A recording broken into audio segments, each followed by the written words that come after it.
हम लोग फिजिक्स का पहला चैप्टर प्रकाश का परावर्तन देखेंगे। सबसे पहले हम लोग प्रकाश की बात करेंगे। किसकी बात करेंगे? प्रकाश, लाइट का। तो लाइट क्या है? तो यह एक माध्यम है। क्या है ये? एक माध्यम है जिसके द्वारा हम किसी भी वस्तु को क्या करते हैं? आसानी से देख सकते हैं। तो लिखेंगे कि प्रकाश एक माध्यम है, एक माध्यम है, माध्यम है जिसके माध्यम से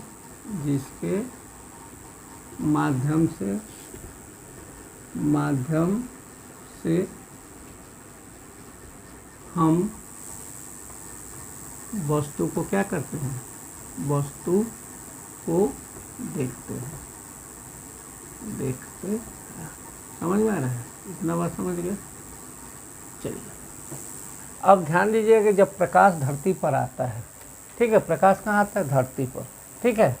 तो जब प्रकाश, दूसरा एक चीज़ और ध्यान रखिएगा, इसमें क्वेश्चन कर देता है प्रकाश कैसे चलता है। तो प्रकाश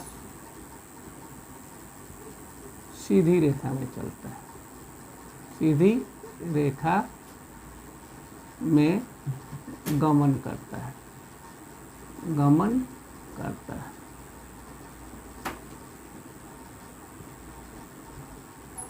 अगला चीज, प्रकाश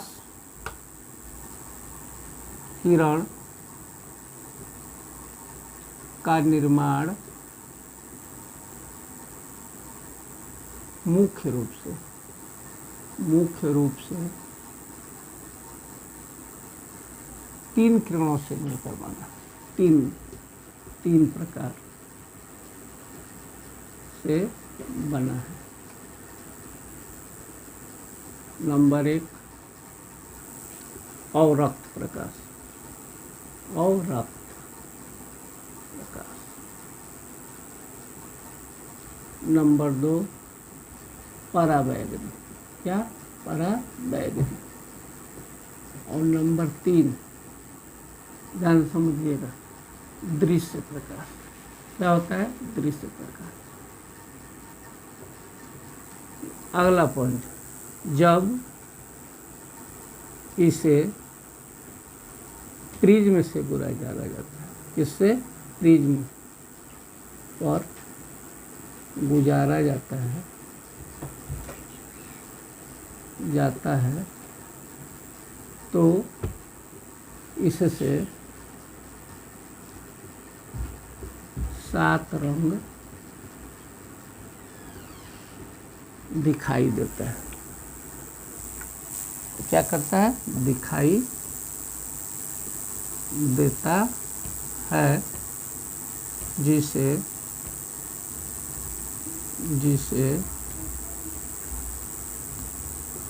बैनी पीनाला के नाम से जानते हैं। ठीक है, अब ध्यान से समझिएगा कि प्रकाश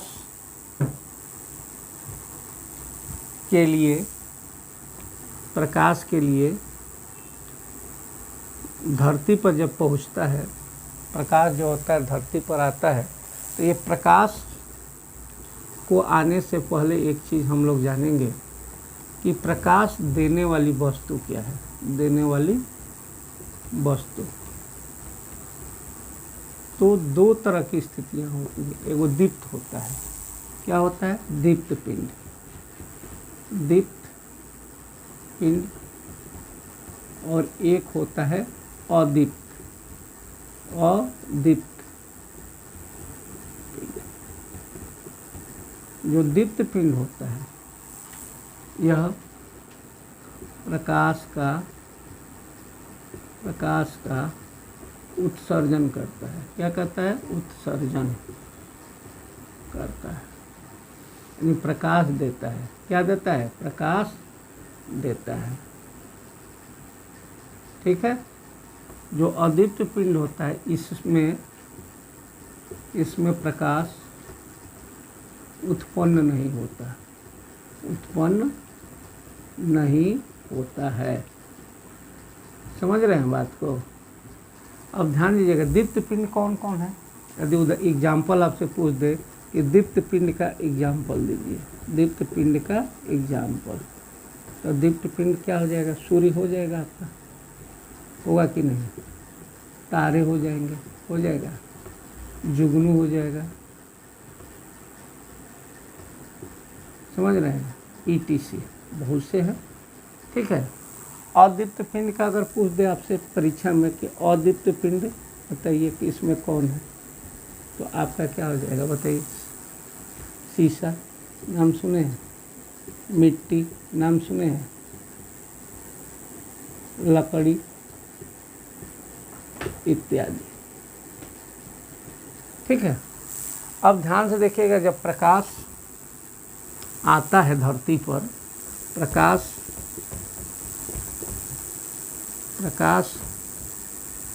का धरती पर जब पहुंचता है तब ध्यान दीजिएगा क्या होता है। प्रकाश का धरती पर पहुंचने पर क्या होता है?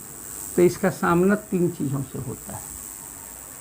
पहल का क्या है? ध्यान से देखिएगा, अपारदर्शी, अपारदर्शी, अपारदर्शी।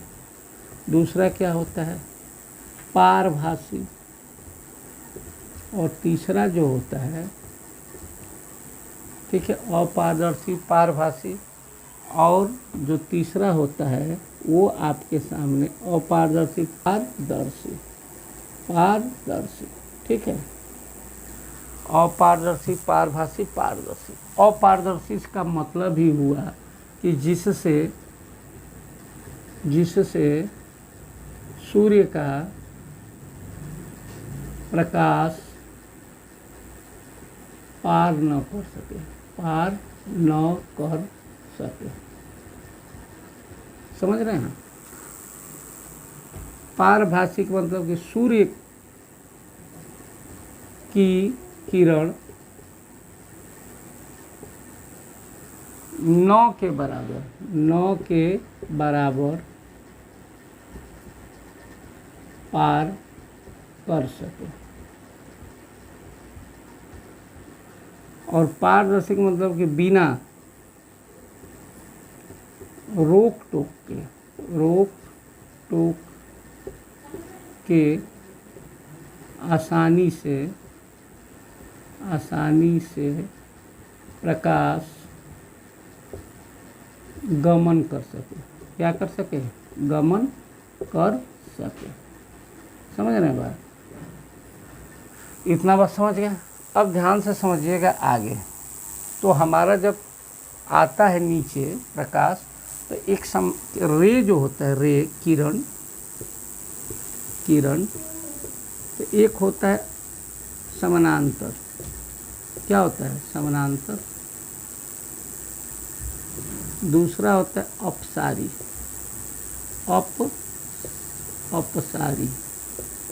जो तीसरा होता है क्या होता है? अभिसारी, अभिसारी। ये 3 चीज़ आपको देखने को मिलेगा। समानांतर में, सारी में 1 मिनट रोक दिए तो समानांतर में क्या होता है? ध्यान से मेरी बात को समझिए। समानांतर रे में क्या होता है? जैसे आप ट्रेन की पटरी देखें पैरेलल, या घर में आपके सीढ़ी भी होगा, वो एक दूसरे के पैरेलल होता है। इसमें होता क्या है कि जो रे होती हैं, उनका जो बीम होता है, वो ऐसे समानांतर क्या करती हैं? गमन करती हैं, ठीक है। और जो अपसारी की बात कर रहे हैं, ध्यान से समझिएगा, अपसारी में इसमें क्या होता है कि किरणें जो होती है एक बिंदु से, जैसे मान लीजिए एक बिंदु हो, ठीक है, ऐसे ऐसे ऐसे क्या कर रही हैं? फैल रही हैं। समझ रहे हैं? इसमें क्या हो रहा है? रे क्या कर रही हैं? एक बिंदु से क्या कर रही है? फैल रही है। समझ रहे हैं? और जो तीसरा आप देख रहे हैं अभिसारी, समझिए, तो इसमें क्या हुआ? समानांतर गए। इसमें क्या हुआ? आपने अपसारी में क्या देखा? सारी किरणें जो है एक बिंदु से आगे की तरफ जा रही हैं। और इसमें क्या होता है कि कई गो किरणें आती हैं। देखिए इसके आने का है, ये जो तीर देख रहे हैं आ रही हैं, सब किरणें क्या कर रही हैं? आ रही हैं। ये भी क्या कर रहा है? आ रही हैं। और एक बिंदु पर क्या हो रहा है? मिल रही हैं। समझ रहे हैं, ये आने का, इसमें क्या है, सब एक दूसरे के पैरेलल जा रही हैं। यहाँ भी एक बिंदु से क्या हो रहा है, जा रही हैं। और इसमें क्या हो रहा है कि सभी आ रही एक साइड में, समझ रहे हैं। ये दोनों फिगर सेम ही आपको दिखाई देगा, कन्फ्यूजन करने वाला है। क्या कन्फ्यूजन करने वाला है, ये जो किरणें होती है, देखिए इसमें रे का उधर का जाना है, यानी एक बिंदु से क्या कर रही है, फैल रही है। और इसमें किरणें आ रही हैं, मतलब कि एक बिंदु पर आकर क्या कर रही है, मिल रही हैं। लेकिन फिगर देखिएगा तो दोनों का सेम ही जैसा दिखाई देगा, तो कंफ्यूज नहीं करना, एरो पर ध्यान देना है कि एरो क्या कह रहा है। तो एरो हमें ये बता रहा है कि ये सब एक पैरेलल जा रही हैं, एक सारी किरणें क्या कर रही है, एक बिंदु से जा रही है। और इसमें क्या हो रहा है, सारी किरणें एक बिंदु से आती हुई मिल रही हैं। बात समझ में आ रहा है, इतना बात आप लोग समझ गए, और इसको आप लोग नोट कर लीजिएगा। अब ध्यान से देखिएगा अगला टॉपिक, ठीक है, जो बहुत इम्पोर्टेंट है, प्रकाश के परावर्तन का नियम। समझ में आ रहा है, समझिएगा, मिटाए।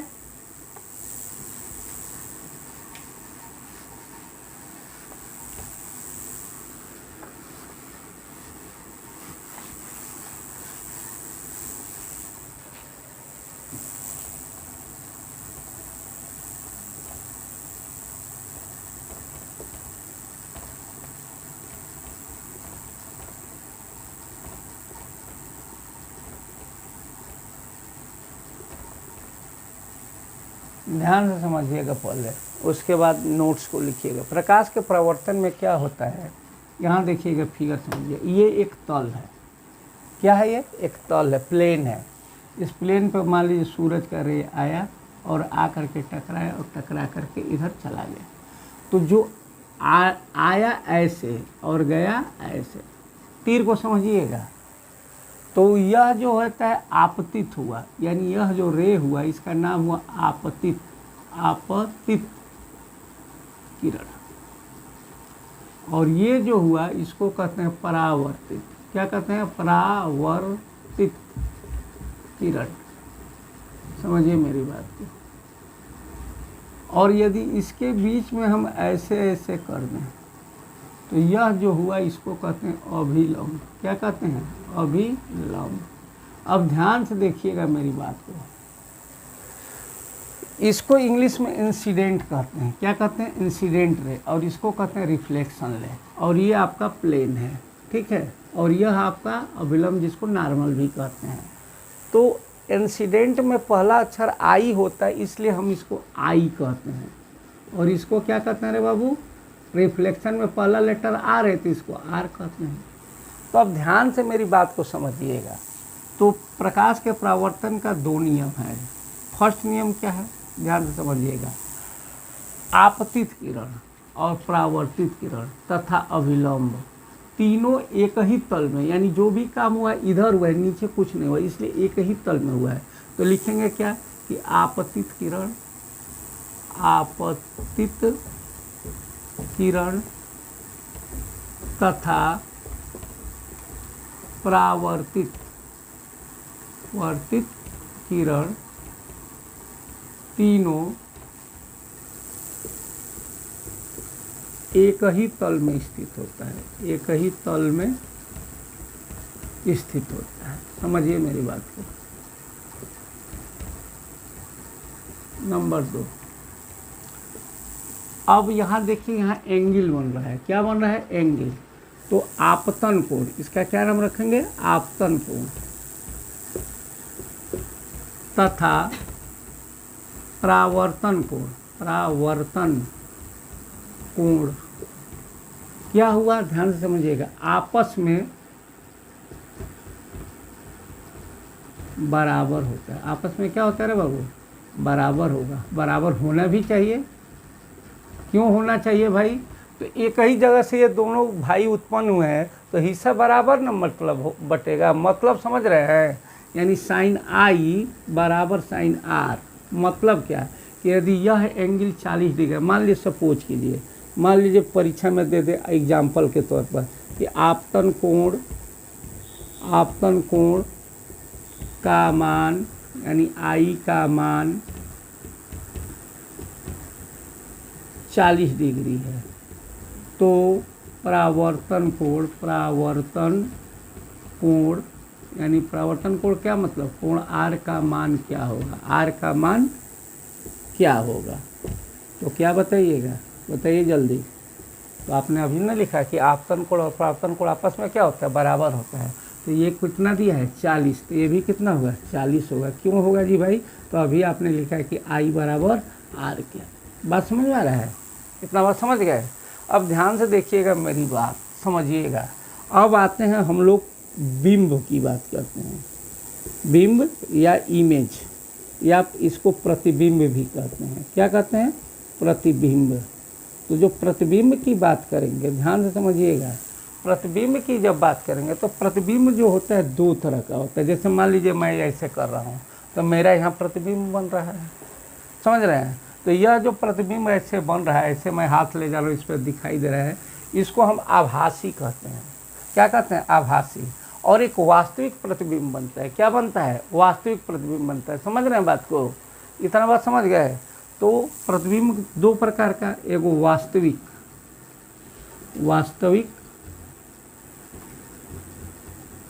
प्रतिबिंब, और दूसरा क्या होगा रे बाबू, अभासी।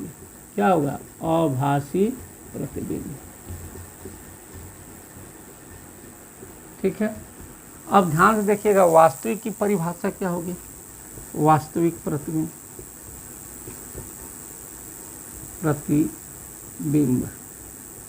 ध्यान से समझिएगा, इसकी परिभाषा आप देखिए। किसी बिंदु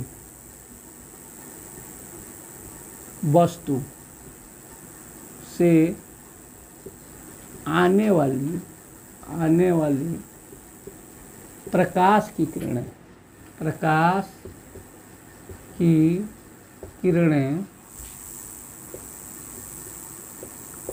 परावर्तन या अपवर्तन के बाद किसी बिंदु पर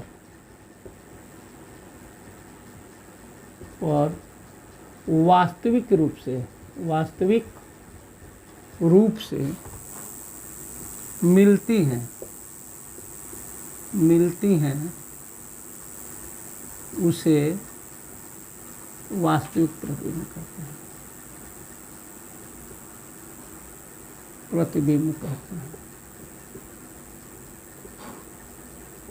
हैं।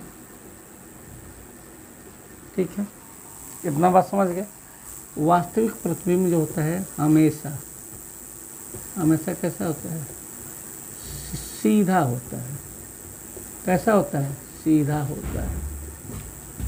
नंबर 2, यह वस्तु से क्या होता है, छोटा होता है।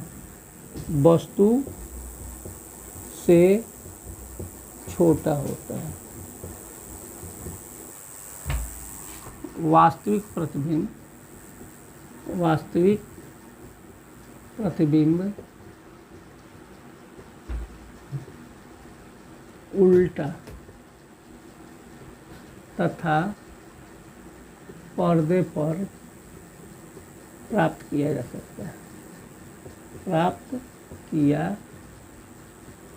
सकता है, जा सकता है।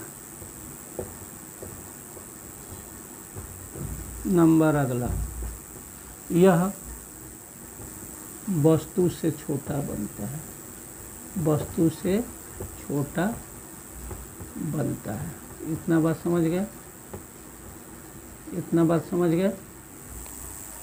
वास्तविक प्रतिबिंब कैसा होता है, उल्टा होता है तथा पर्दे पर प्राप्त किया जा सकता है। यह वस्तु से क्या होता है, छोटा होता है। अब हम लोग आभासी के बारे में पढ़ेंगे। किसके बारे में पढ़ेंगे, आभासी प्रतिबिंब। ध्यान से समझिएगा।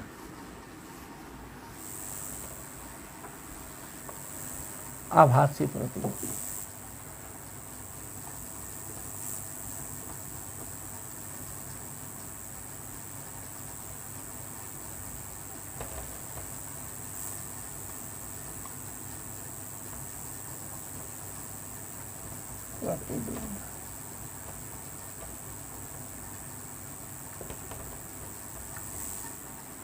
किसी बिंदु वस्तु से आने वाली प्रकाश की किरणें अपवर्तन या परावर्तन के बाद किसी बिंदु पर मिलती हुई आभास होती है उसे आभासी प्रतिबिंब कहते हैं। अब ध्यान समझिएगा इसके बारे में, ठीक है। वास्तविक प्रतिबिंब सीधा आभासी प्रतिबिंब, ध्यान समझिएगा मेरी बात को। यहाँ पर क्या है, इसका अपोजिट है, तो यहाँ पर क्या है, वास्तविक प्रतिबिंब कैसा बन रहा है, उल्टा बन रहा है। इसका अपोजिट क्या होगा, उल्टा का, तो आभासी प्रतिबिंब कैसा बनता है, सीधा बनता है। कैसा बनता है, सीधा बनता है। समझ में आ रहा है। अगला पॉइंट, इसको पर्दे पर प्राप्त नहीं किया जा सकता है। इसको पर्दे पर प्राप्त नहीं किया जा सकता है। नंबर अगला समझिएगा, यह वस्तु से बड़ा बनता है। यह वस्तु से कैसा बनता है, वस्तु से बड़ा बनता है, बड़ा बनता है। समझ में आ रहा है। तो ध्यान दीजिएगा, कभी कभी परीक्षा में ये न पूछ करके पूछ देता है क्वेश्चन आपसे कि वास्तविक प्रतिबिंब, क्वेश्चन पूछता है वास्तविक प्रतिबिंब तथा आभासी प्रतिबिंब में अंतर बताएं, अंतर को बताएं। इस तरह तो आप कुछ नहीं करिएगा, सीधे आंसर लिखिएगा यहाँ, और एक तरफ क्या करिएगा, वास्तविक प्रतिबिंब, और एक तरफ क्या कीजिएगा, आभासी प्रतिबिंब। यहाँ भी प्रतिबिंब कर लीजिएगा। समझ में आ रहा है। यहाँ पर ध्यान दीजिएगा, मेरी बात को समझिए। यहाँ वैसे लिखवा दिए हैं, तो आभासी में क्या देखें, आभासी एक नंबर में आभासी प्रतिबिंब कैसा बन रहा है, सीधा, सीधा बनता है।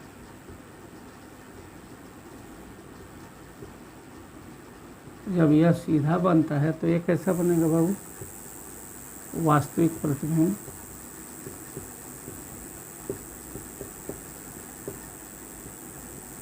उल्टा बनता है।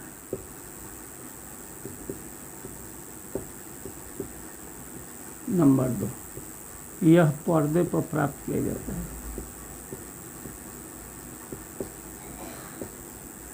किया जाता है। और इसमें क्या लिखिएगा, यह पर्दे पर प्राप्त नहीं किया जाता है, किया जाता है। नंबर 3, यह वस्तु से छोटा बनता है,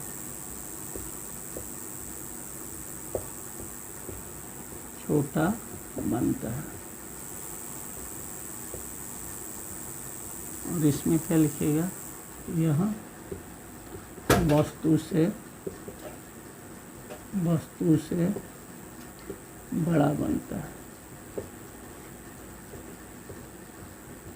तो समझ गए। तो आज इतना ही।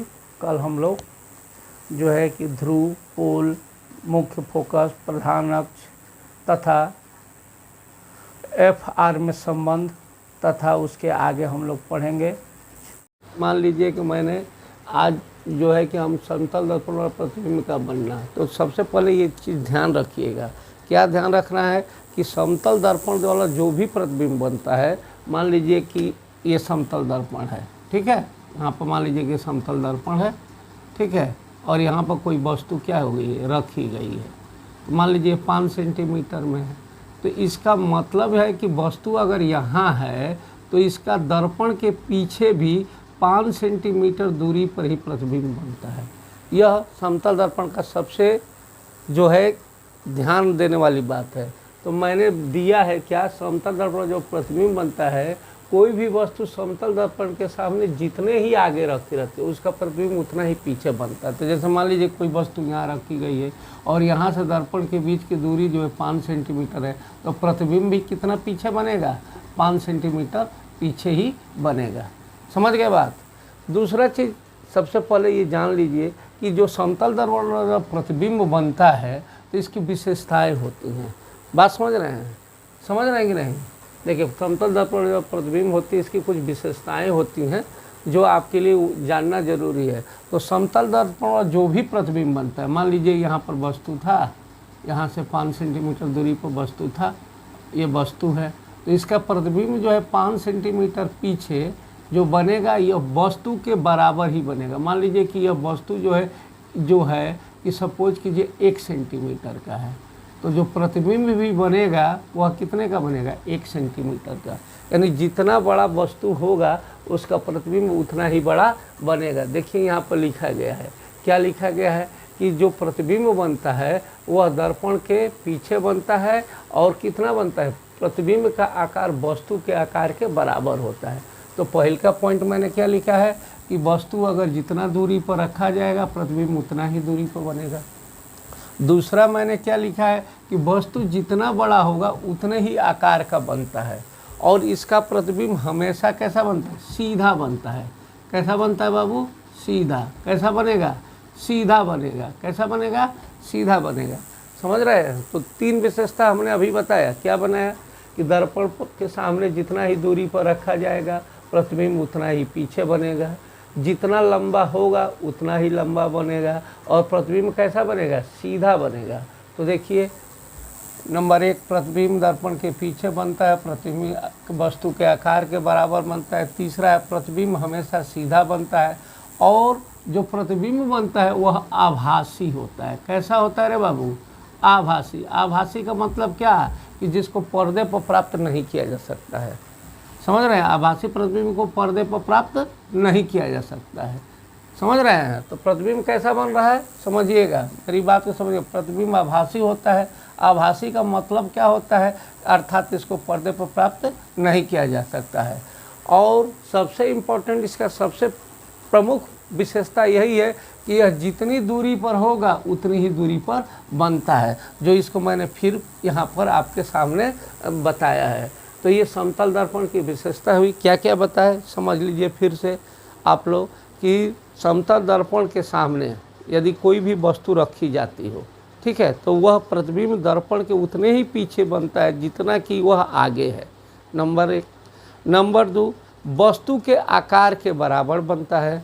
नंबर 3, जितनी बड़ी वस्तु है उतनी ही बड़ी बनती है। और तीसरा पॉइंट आप लोग ध्यान रखिएगा कि वह हमेशा आभासी बनता है। आभासी का मतलब क्या हुआ कि उसे पर्दे पर प्राप्त नहीं किया जा सकता है। समझ रहे हैं बात को? और इसका प्रमुख विशेषता जो बार बार मैं रिपीट कर रहा हूँ, ये आप लोग मत भूलिएगा, हमेशा याद रखिएगा कि वस्तु जितनी दूरी पर रखा जाता है प्रतिबिंब उतना ही पीछे बनता है। और एक चीज़ और इम्पोर्टेंट नोट आप लोग याद रखिएगा जो मैं यहाँ बता रहा हूँ कि यदि हमको अपना पूरा प्रतिबिंब देखना है, क्या पूरी प्रतिबिंब, अगर हमको पूरा प्रतिबिंब देखना है तो दर्पण की जो हाइट होगी अपना आधा जो है लंबाई का शीशा लेंगे। कितने का लेंगे? आधा। मान लीजिए कि हम 3 मीटर लंबे हैं सपोज कीजिए, तो हम जो शीशा लेंगे वो कितने का लेंगे? आधा। यानी कितने का लेंगे? 1.5 मीटर का अगर शीशा लेंगे तो मेरा सर से लेकर पाँव तक प्रतिबिंब पूरा दिखाई देता है। समझ गए? कितना बात फॉलो किए? अब आते हैं पार्श्व विस्थापन के परिवर्तन क्या है, ये समझिएगा, या पार्श्व विस्थापन या पार्श्व परिवर्तन। इसमें बहुत ही नामली बात एक ही याद रखिएगा कि इसमें हम अगर अपना दाहिना हाथ उठाते हैं तो कभी कभी प्रतिबिंब में हमें बायां हाथ दिखाई देता है। जैसे कि आप लोग आए दिन रोड पर जाते होंगे तो एम्बुलेंस की गाड़ियां जो मरीज़ को ढोती है उस पर देखिएगा कि बहुत से स्पेलिंग में जब एम्बुलेंस लिखा जाता है तो उसके कुछ लेटर जो होते हैं उल्टे लिखे जाते हैं।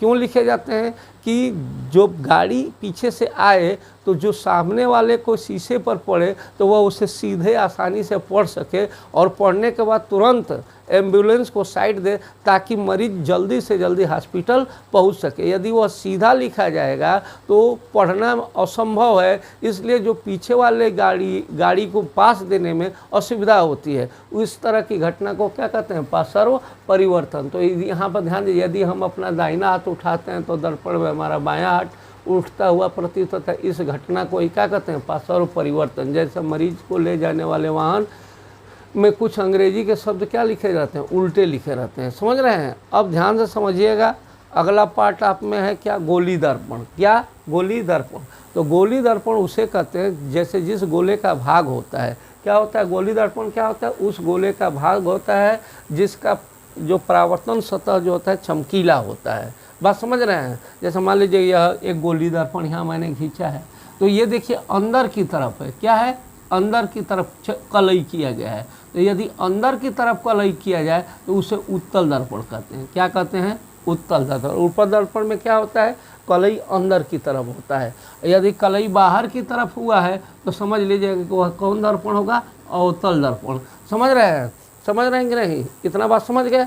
देखिए मैं यहाँ लिखा हूँ कलई, कलई इसको नहीं करे, अंदर वाले पोर्शन को। अगर अंदर की तरफ अगर ऐसा फिगर में खींचा है तो आप तुरंत समझिएगा कि यह कौन सा दर्पण है, उत्तल दर्पण। यदि कलई बाहर की तरफ ऐसे ऐसे खींचा गया है तो आपको समझना है कि यह कौन सा दर्पण है, अवतल दर्पण। अब गोली दर्पण में जो है कि मुख्य बिंदु जो होता है उन बिंदुओं को हम लोग समझेंगे, ध्यान से समझिएगा। जैसे गोली दर्पण हो गया, अब हमको ध्रुव की बात समझिए। तो ये ध्रुव यहाँ होता है, ये ध्रुव है, समझ रहे हैं, जिसको हम पी से दिखाए हैं। पी को क्या लिखे यहाँ देखिए, एरो से मैंने क्या लिखा है, ध्रुव लिखा है। तो जो ध्रुव होता है, जो ये दर्पण होता है, ये दर्पण इसका मिड पॉइंट होता है, मध्य बिंदु। जैसे मान लीजिए ये दर्पण है, ठीक है, सपोज कीजिए ये दर्पण मैं खींच रहा हूँ, इसका जो मध्य बिंदु होता है ये वाला, इसी को पी या ध्रुव कहते हैं। समझ रहे हैं। यदि कोई आपसे पूछे कि इसका ध्रुव कौन है तो इस दर्पण का मध्य बिंदु को हम क्या कहते हैं, ध्रुव कहते हैं। समझ रहे हैं, लिखे भी हैं, गोली दर्पण के मध्य बिंदु को दर्पण का क्या कहते हैं, ध्रुव कहते हैं। अब आते हैं वक्रता केंद्र। समझ रहे हैं, किसकी बात कर रहे हैं, वक्रता केंद्र। तो देखिए यहाँ पर हम सी बना रहे हैं, क्या बना रहे हैं, सी। समझ रहे हैं, ये वाला पोर्शन जहाँ ये सी बना रहे हैं, इस सी को ही हम क्या कहते हैं, वक्रता केंद्र। क्या कहते हैं रे बाबू, वक्रता केंद्र। और ये मैंने क्या बोला, इसको ध्रुव बोला। क्या बोला, ध्रुव बोला। तो वक्रता केंद्र में ध्यान से समझिएगा मेरी बात को। गोली दर्पण जिस गोले का भाग होता है, यानी जो गोली दर्पण होता है जिस गोले का भाग होता है, समझ रहे हैं, उस गोले को केंद्र का उस गोले को केंद्र का क्या कहते हैं, दर्पण का वक्रता केंद्र कहते हैं। दर्पण का क्या कहते हैं, वक्रता केंद्र। गोली दर्पण जिस गोले का भाग होता है उसके केंद्र को, यानी जो सेंटर होता है उस सेंटर को ही क्या कहते हैं, वक्रता केंद्र के नाम से जानते हैं। वक्रता केंद्र के बाद आता है वक्रता त्रिज्या।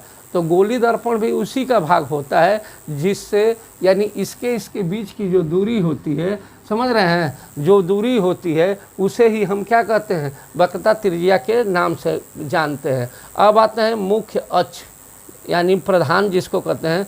तो ध्यान से समझिए, पोल, यानी इस पोल और वक्रता केंद्र, यानी समझिएगा पोल और वक्रता केंद्र को मिलाने वाली पूरी रेखा को हम क्या कहते हैं, दर्पण का मुख्य अक्ष के नाम से या प्रधान एक्सिस के नाम से जानते हैं। पुनः एक बार समझिएगा, एक बार मेरी बात को फिर से मैं बता दे रहा हूँ, आप लोग ध्यान दीजिएगा। सबसे पहले समतल दर्पण के बारे में समझिए। समतल दर्पण क्या होता है समझने की कोशिश कीजिए। तो समतल दर्पण में हम किसी भी वस्तु को देखते हैं या प्रतिबिंब जो बनता है तो उसका सबसे बड़ा विशेषता था कि दर्पण में जितना आगे रखा रहता है वस्तु उतना ही पीछे बनता है। और इसकी विशेषता क्या होती है तो ध्यान से समझिएगा, वस्तु जितना भी बड़ा होगा उसका प्रतिबिंब उतना ही बड़ा बनता है, और जितना आगे रखा जाएगा उतना ही पीछे बनेगा।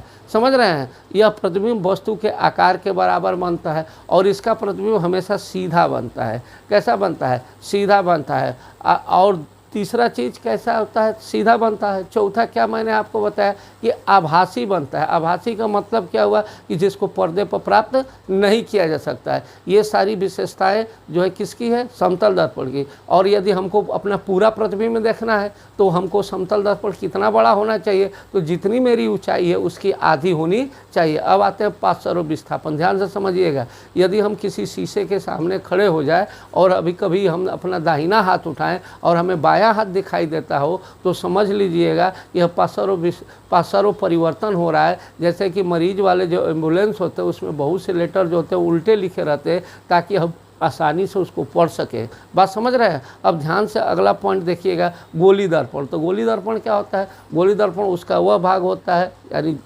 जो भाग होता है गोली दर्पण में वह उसका भाग होता है जो क्या होता है कि परावर्तन सतह खोखले गोले का भाग होता है। गोली दर्पण में क्या होता है? खोखले गोला होता है। जैसे ये कैसा है?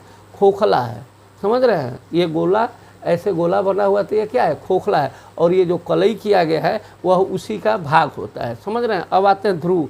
ध्रुव में मैंने क्या बताया कि जैसे मान लीजिए कि अब मैंने लेंस लिया कोई, तो इसका जो मध्य बिंदु होता है इसी को क्या कहते हैं? पोल या ध्रुव कहते हैं। वक्रता केंद्र में क्या होता है कि गोली दर्पण का जो भाग होता है, बात समझ, उस गोले के केंद्र को दर्पण का क्या कहते हैं? वक्रता केंद्र कहते हैं। अब आते हैं वक्रता त्रिज्या। गोली दर्पण जिस गोले का भाग होता है उस त्रिज्या को क्या कहते हैं? वक्रता त्रिज्या। और ध्रुव तथा वक्रता जो ये वक्रता जो है, ध्रुव तथा जो वक्रता केंद्र है, इसको मिलाने वाली रेखा को ही क्या कहते हैं? दर्पण का मुख्य अक्ष या जो है प्रधान एक्सिस। बात समझ रहे हैं? अब जिसको आप ध्यान से देखिएगा, पहला इसका जो क्वेश्चन आता है हर साल बीच करके ये पूछता है। क्या पूछता है? गोली दर्पण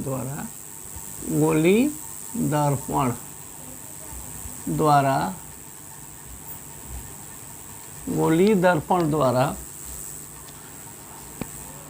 फोकस दूरी तथा वक्रता त्रिज्या में संबंध ज्ञात करना।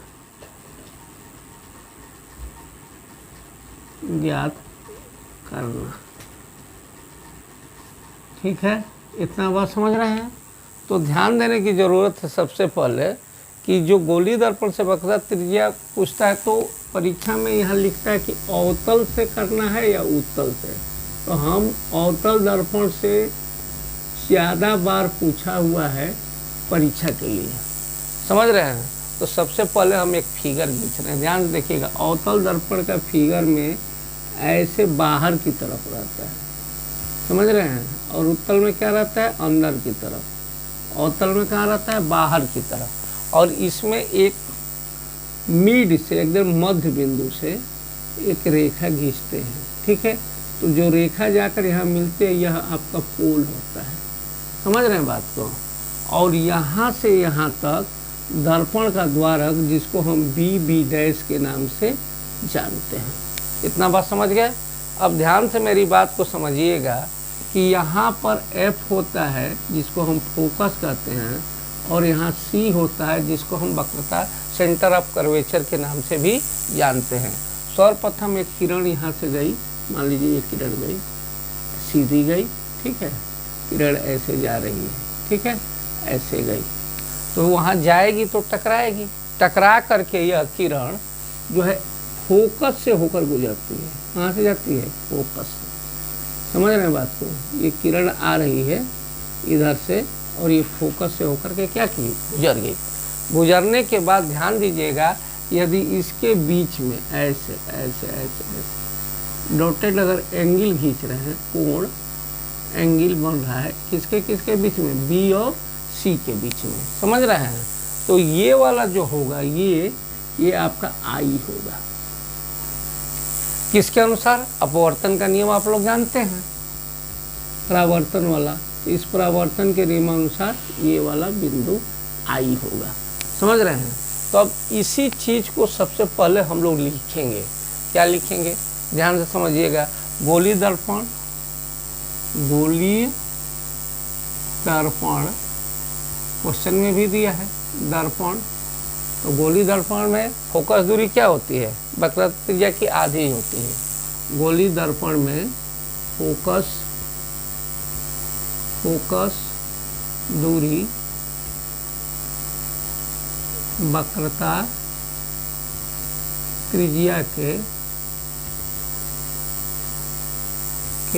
आधी होती है। समझ रहे हैं बात? इतना बात समझ गए? ये आपको लिखना है, आधी होती है। समझ गए? अब नीचे से आप ध्यान दीजिएगा इस फिगर के अनुसार। ठीक है, इस फिगर के अनुसार देखिएगा, मैं एक दर्पण लिया हूँ। वह दर्पण कौन है? तो अवतल दर्पण। कैसा दर्पण लिया हूँ? अवतल दर्पण। चित्र में भी देख रहे हैं तो लिखेंगे चित्र में। आप भी परीक्षा में चित्र बनाइएगा। चित्र में एक अवतल दर्पण, अवतल दर्पण जिसका द्वारक क्या?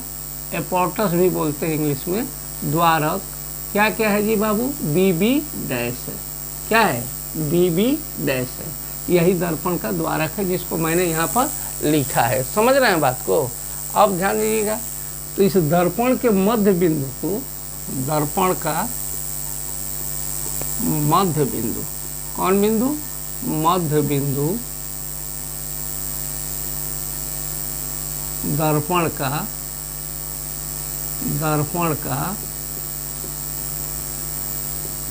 P समझ रहे हैं? P माने पोल, यानी इसको हिंदी में ध्रुव कहते हैं। क्या कहते हैं? ध्रुव कहते हैं। इतना बात समझ में आ गया? P को क्या कहते हैं? इंग्लिश में पोल कहते हैं। मैं यहाँ P लिया भी हूँ, और इस P को हिंदी में क्या कहते हैं? ध्रुव कहते हैं। समझ रहे हैं? PC जो है, P से C, ये इसकी बात कर रहा हूँ, इस रेखा की। PC जो है मुख्य अक्ष है। PC क्या है? मुख्य अक्ष है। किसका अक्ष है जी? मुख्य अक्ष है। किसका? दर्पण का। दर्पण का क्या है? PC मुख्य अक्ष है दर्पण का। इतना बात समझ गए? PC क्या है? दर्पण का मुख्य अक्ष है। BB डैश क्या है? द्वारक है। P क्या है? ध्रुव है। समझ रहे हैं बात को? अब ध्यान से समझिएगा। जो PC है इसके समानांतर, PC के समानांतर, समानांतर मतलब समझते हैं पैरेलल। पैरेलल का मतलब ट्रेन का पटरी एक दूसरे। तो देखिए इसके समानांतर एक किरण गई है। क्या गई है? एक किरण। यहाँ पर इसका हम नाम अगर A लिख दे रहे हैं तो इसको लेंगे तो क्या हो जाएगा? समानांतर किरण AB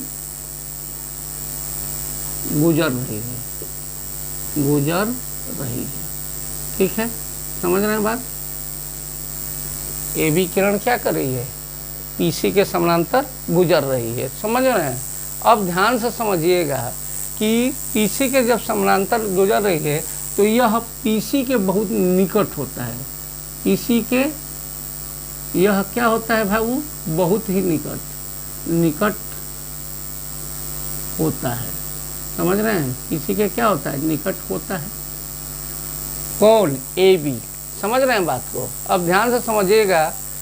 परिभाषा के अनुसार, परिभाषा आप क्या जानते हैं? आप लोग भी जानते हैं, पहले भी मैं बताया चुका हूँ। परिभाषा में क्या जानते हैं? ध्यान से समझिएगा। मैंने पहले भी बताया था, ऐसा फिगर आपको खींच करके ऐसे ऐसे कि आपतन कोण परावर्तन कोण के क्या होता है? बराबर होता है। यानी ये I था और ये क्या था? R था। तो मैंने लिखा था कि I बराबर R। याद है आपको? अगर याद नहीं होगा तो आप फिर से इसको दिमाग में रखिएगा। तो यहाँ पर आपतन कोण परावर्तन कोण के बराबर होता है। तब यहाँ पर हम जो है कि ध्यान दीजिएगा, ये I है और क्या है? R होगा।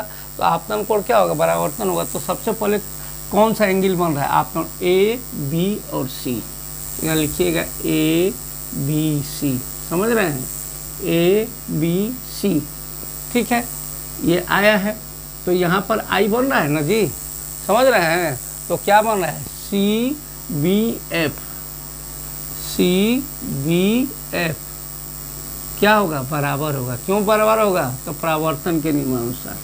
किसके नियमानुसार, परावर्तन के नियम से। अभी मैं यहाँ फिगर भी खींचा हूँ, यहाँ भी बताया हूँ आपको कि आई और आर आपस में क्या होता है, बराबर होता है। तो यहाँ आई बना है और ये क्या है, आर है, ये दोनों आपस में क्या होंगे, बराबर होंगे, समझ रहे हैं। तो मैंने लिखा है ए बी सी, ठीक है, इक्वल टू होगा सी बी एफ के। इतना बात समझ गए। अब इतना समझ गए तो ध्यान से देखिएगा, ए बी सी यानी वह ए बी सी, समझ रहे हैं, बराबर है किसके, बी सी एफ के। क्यों बराबर है बाबू, ये तो यह जो है एकांतर कोण होता है। कैसा कोण बता रहे हैं, एकांतर कोण। एकांतर कोण आपस में क्या होता है, बराबर होता है। अब ध्यान से समझिएगा, ए बी सी, यहाँ भी ए बी सी है, ध्यान देने की दोनों एक ही चीज़ है। अब हम थोड़ा सा यहाँ चेंज किए हैं। क्या चेंज किए हैं कि ध्यान से देखिएगा, बी, समझ रहे हैं, सी और एफ, ए बी सी और क्या कर रहे हैं, बी सी एफ, ये दोनों एकांतर कोण। एकांतर कोण आपस में क्या होता है, बराबर होता है, समझ रहे हैं। यानी बी और सी जो एंगल है ये आपस में क्या होगा, बराबर होगा, समझ रहे हैं।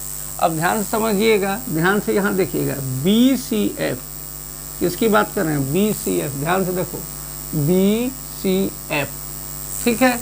कैसा त्रिभुज है जी, समद्विबाहु, समद्विबाहु। समद्विबाहु का मतलब समझते हो, ऐसा त्रिभुज जिसकी दो भुजाएं आपस में क्या हो, बराबर हो। यदि यह 5 है तो यह भी 5, समद्विबाहु त्रिभुज हुआ, समझ रहे हैं। इतना बात समझ गए। तो हम क्या लिखेंगे, ध्यान से, बी एफ यानी हई, बी एफ यानी एगो हई भुजा, बी एफ हई वाला बराबर होगा किसके, एफ सी के। किसके बराबर होगा, एफ सी।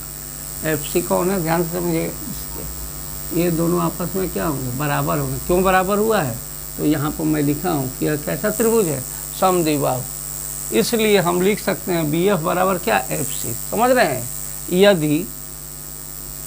यदि बी यानी बी पी के बहुत निकट हो, बी जो हो, बी यदि बी पी के क्या हो, निकट हो, यानी करीब हो, निकट हो, तब यानी जो ये बी है, ये बी ये पी के बहुत निकट हो, तब उस कंडीशन में क्या होगा, ध्यान से समझिएगा, बी एफ बराबर हो जाएगा किसके, पी एफ के, समझ रहे हैं। बी एफ बराबर यानी ये बी और एफ बराबर होगा किसके, पी और एफ के, यानी बी एफ यानी हई और हई आपस में क्या हो जाएगा, बराबर हो जाएगा, समझ रहे हैं।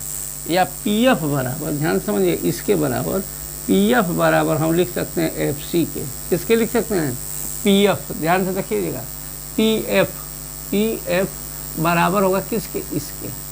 ये दोनों आपस में क्या होगा, बराबर हो जाएगा, समझ रहे हैं। या हम इसको लिख सकते हैं पी सी, यानी यहाँ से लेकर के यहाँ तक पी सी बटा 2। क्यों, तो यह मान लीजिए ये और ये दोनों आपस में क्या है, बराबर है। तो ये दोनों बराबर, तो मान लीजिए ये 1 मीटर है, 1 मीटर है, तो पूरा ये जोड़ सकते हैं, बटा 2 कर देंगे, यानी पी सी बाई 2 भी हो सकता है। बात समझ रहे हैं। तो हमारा क्या है, पी एफ बराबर क्या आ गया, पी सी बटा 2, पी सी बराबर 2। तो पी एफ को हम क्या कर रहे हैं, एफ, पी एफ को हम क्या दिखाते हैं, एफ, समझ रहे हैं। एफ बराबर पी सी को क्या कहते हैं, आर, और बटा क्या हो जाएगा 2। इस प्रकार हम अवतल दर्पण द्वारा जो है कि फोकस दूरी और वक्रता त्रिज्या में संबंध ज्ञात कर लिए, समझ रहे हैं। इतना बात समझ गए। फिर से एक बात समझ ले, गोलीय दर्पण और फोकस दूरी, लेकिन परीक्षा में अवतल दर्पण द्वारा पूछेगा। सबसे पहले आपको फिगर खींचना है। फिगर खींचने में ध्यान देना है कि अवतल दर्पण का कलई बाहर की तरफ होता है, जो है एक मुख्य रेखा खींचना है, जो बीच के एकदम जो होगा पोल होगा, बी बी डैश उसका उदाहरक होगा, सी जो है वक्रता के अंदर है, फोकस है, एक समानांतर रेखा जो है PF के सामने गई, जो जा करके टकरा कर पुनः जो है कि F से जाता है। परावर्तन के नियमानुसार आपतन कोण परावर्तन कोण के बराबर होता है, जिसको मैंने यहाँ लिखा है। और इस प्रकार ABC को पहले मैं लिया हूँ, फिर CBF को लिया हूँ, फिर एकांतर कोण की बात आई तो ये बराबर होगा इसके, और ये भुजा बराबर होगा इस भुजा के। इस प्रकार हई बराबर होगा इसके। इस प्रकार हम लिख सकते हैं, देखिए लिख सकते हैं F बराबर FC बराबर PC/2।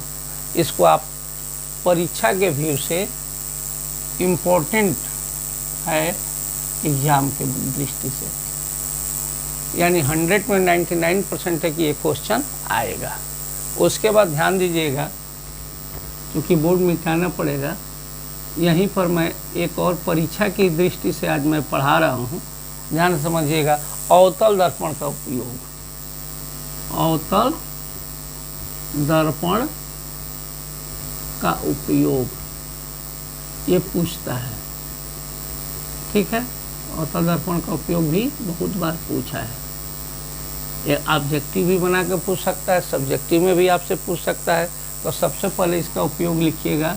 हजामत बनाने वाले जो सैलून होते हैं उनमें जो शीशा लगा रहता है उनमें इनका प्रयोग किया जाता है। तो लिखिएगा कि अवतल दर्पण का उपयोग, अवतल दर्पण का उपयोग हजामत बनाने वाले शीशे में किया जाता है, शीशे के रूप में किया जाता है। समझ रहे हैं बात। नंबर 2, नाक, कान, गला का जांच करने में डॉक्टर अवतल दर्पण का उपयोग करता है, अवतल दर्पण का उपयोग करता है। समझ रहे हैं बात, उपयोग करता है। नंबर 3 समझ रहे हैं। नंबर 3 में आइएगा, टार्च, वाहन का हेडलाइट,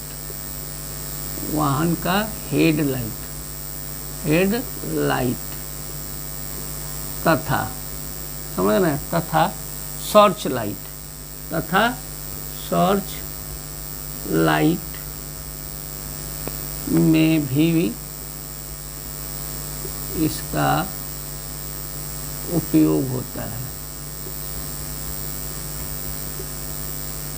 नंबर 4 ध्यान समझिएगा। नंबर 4 जो बहुत ही इम्पोर्टेंट है, सौर भट्टी देखे होंगे, सौर भट्टी में भी इसका उपयोग होता है। सौर भट्टियों में, समझ रहे हैं, सौर भट्टियों में इसका उपयोग होता है, समझ गए। अब कभी कोई क्वेश्चन अवतल से न पूछ करके उत्तल से पूछ जाता है, तो उत्तल दर्पण का उपयोग समझिए। उत्तल दर्पण का उपयोग, हेडिंग डालिएगा, उत्तल दर्पण का उपयोग। उत्तल दर्पण के उपयोग में आप लोग लिखिएगा नंबर 1 में, ठीक है, कि जो साइड मिरर होता है ना, बस, ट्रक, ट्रैक्टर,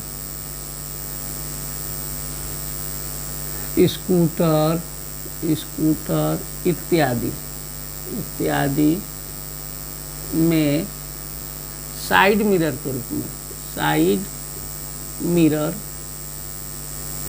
के रूप में इसका उपयोग किया जाता है, क्योंकि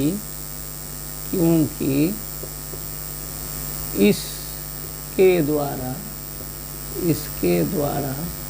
प्रतिबिंब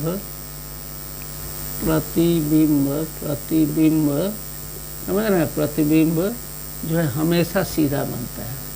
हमेशा कैसा बनता है? सीधा बनता है। तो आसानी होता है, इसको बिना पीछे घूमे हम आसानी से जो है कि पीछे कोई इतना बड़ी गाड़ी आ रही है हम उसको पास दे देते हैं, जिससे एक्सीडेंट होने की संभावना कम होती है। तो ये भी इम्पोर्टेंट क्वेश्चन है, आप इसको भी नोट कर लीजिएगा दोनों। अब एक क्वेश्चन और आपको मैं बता रहा हूँ, वैसे तो ये इम्पोर्टेंट नहीं, फिर भी आप याद रखिएगा।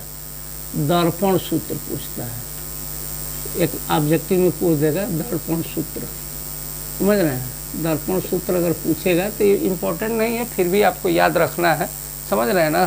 क्या होता है 1/v plus 1/u equal to 1/f। अब ध्यान से मेरी बात को समझिएगा। अभी आपने सिद्ध किया f बराबर r/2, f बराबर क्या सिद्ध किया r/2 सिद्ध किए थे कि नहीं सिद्ध किए थे।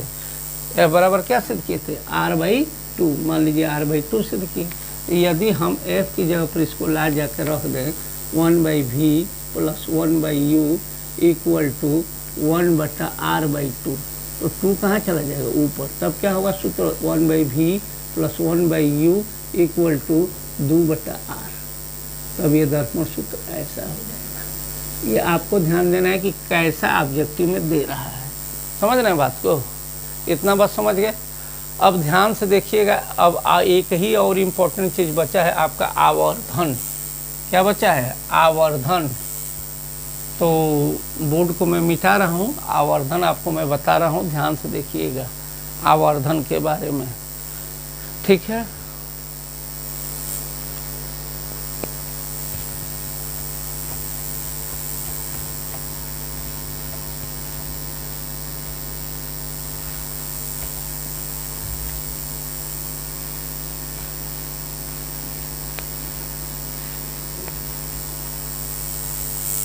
ये भी बहुत इम्पोर्टेंट क्वेश्चन है आपके लिए, आवर्धन, ठीक है। ध्यान से समझिएगा आवर्धन के बारे में। आवर्धन ये भी इम्पोर्टेंट है एग्जाम के व्यू से, इसलिए आप लोग इस पर थोड़ा सा फोकस ज़रूर करिएगा और नोट्स जो है रोक रोक करके आप बना लीजिए ताकि आपको आसानी हो। आवर्धन में भी सबसे पहले मैं एक प्रतिबिंब खींच रहा हूँ, ध्यान समझिएगा। ये हुआ प्रतिबिंब, ठीक है। मान लीजिए मैंने खींचा, समझ रहे हैं बात को सबसे पहले, और यहाँ पर भी बीच से वो गुजारा जाए, सबके बीचों बीच जाएगा, और ये जो होगा ये पोल होगा जिसको हम ध्रुव कहते हैं। और ये b डैश जानते ही हो क्या है, द्वारक है, किसका, दर्पण का। बात समझ रहे हैं।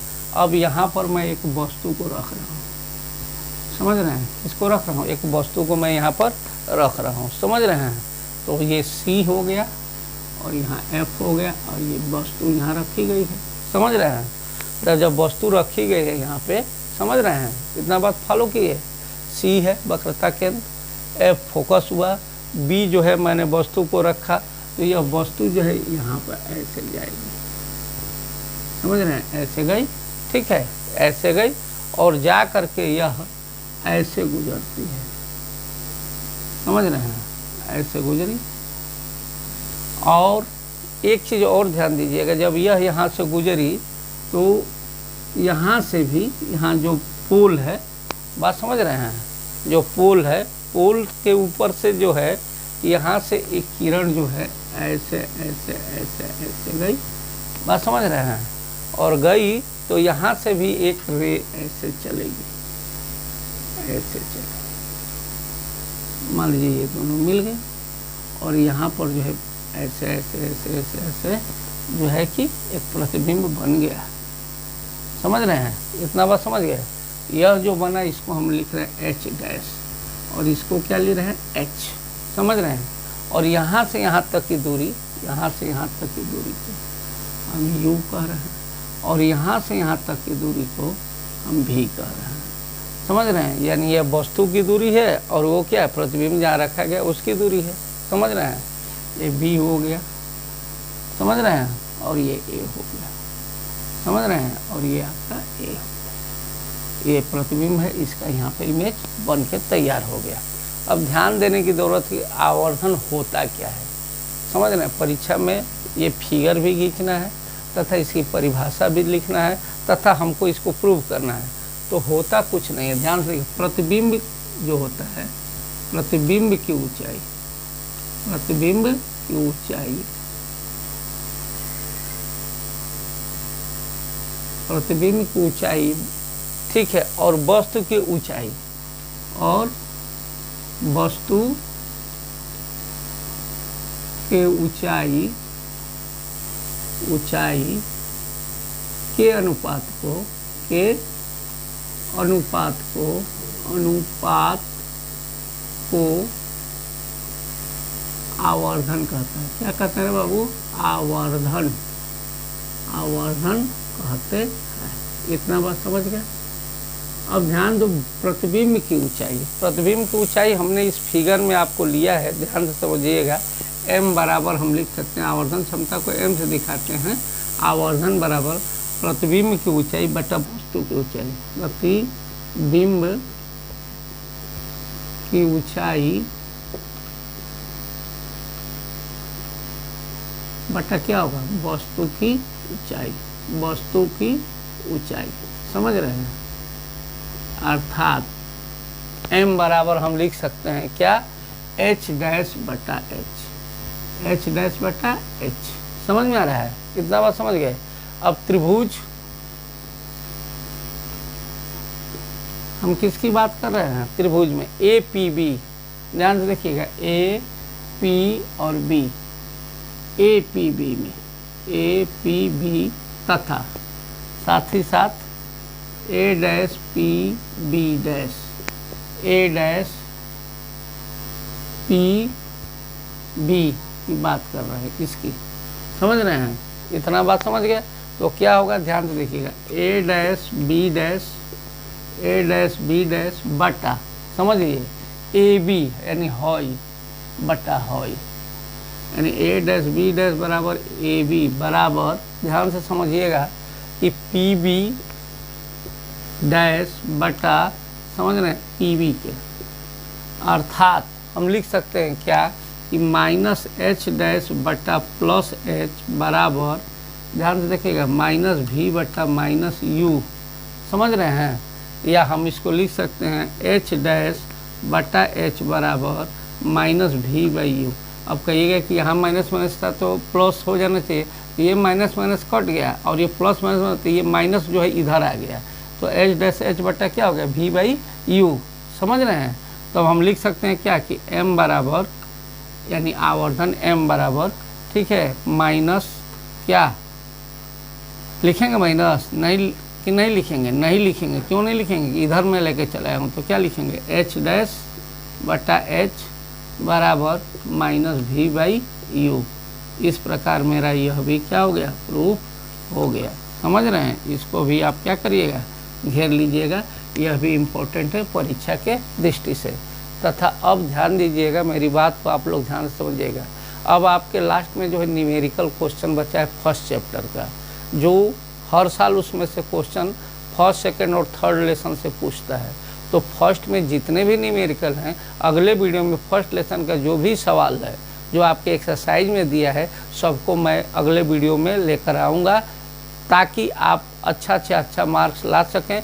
यदि कोई दिक्कत हो तो आप उस पर कमेंट कीजिए, अगले वीडियो में उससे भी मॉडिफाई कर करके आपके मार्क्स को ध्यान में रखते हुए, आपकी परीक्षा को ध्यान में रखते हुए अच्छे से अच्छा प्रस्तुति दिया जाएगा।